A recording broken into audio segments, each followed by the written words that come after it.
Hi, my name is Catherine, and this is my second attempt at my social media selfie video for Assessment 5, Module 1. Social media is a way in which we communicate online through different platforms such as websites and applications.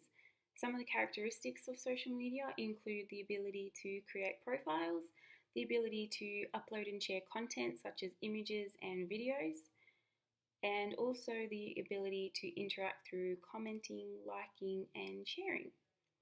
Some of the communication styles that you'll come across on social media and the communication styles that we've actually covered in Module 1 are assertive, passive aggressive, and aggressive communication styles.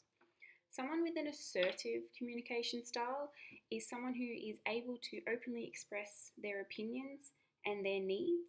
So on social media, this is going to be someone who is able to communicate through commenting and liking and give their opinion without being negative or offending someone.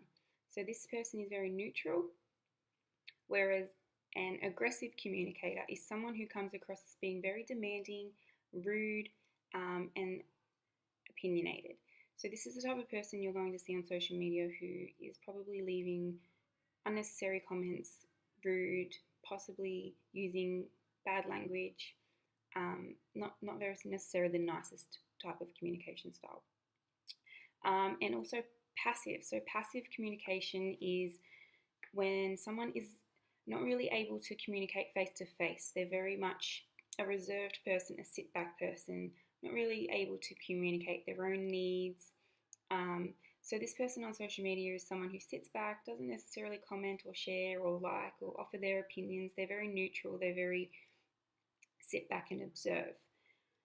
This type of person isn't very good with face-to-face communication, so maybe Facebook, Twitter, any kind of social media account is probably somewhere where they might feel a little bit more comfortable hiding behind a screen.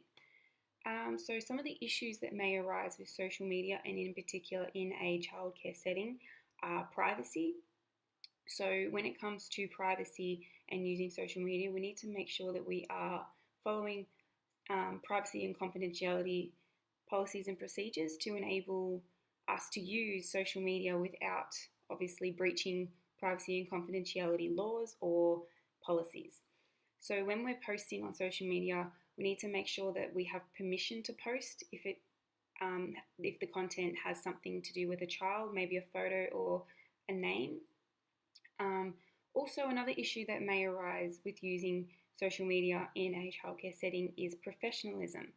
We need to make sure that how we portray ourselves on social media is professional, especially if the people on our social media accounts who follow us are those who we work with or possibly families at the centre.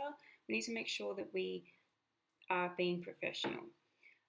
With professionalism as well, if you have an account for social media, say for instance a Facebook account at your centre that you use to communicate with families and share things with families, make sure that this is relevant and that the content is professional.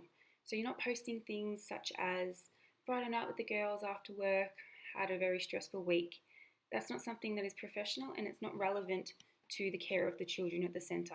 You want to be posting things that are relevant. So for instance, information about an upcoming event, such as, make sure you don't forget to wear orange on Friday for Harmony Day. Or, look what the children have done for today. We did a water play experience. Things that are relevant to your audience and still remain professional. Also, with social media, you need to make sure that you're reaching an appropriate audience. So if your audience is families of the centre, make sure that these families are communicating with you. So for instance, if you're not communicating properly with these families and they're not getting messages or they're not getting the appropriate information that you need them to get, obviously social media is not an appropriate communication method.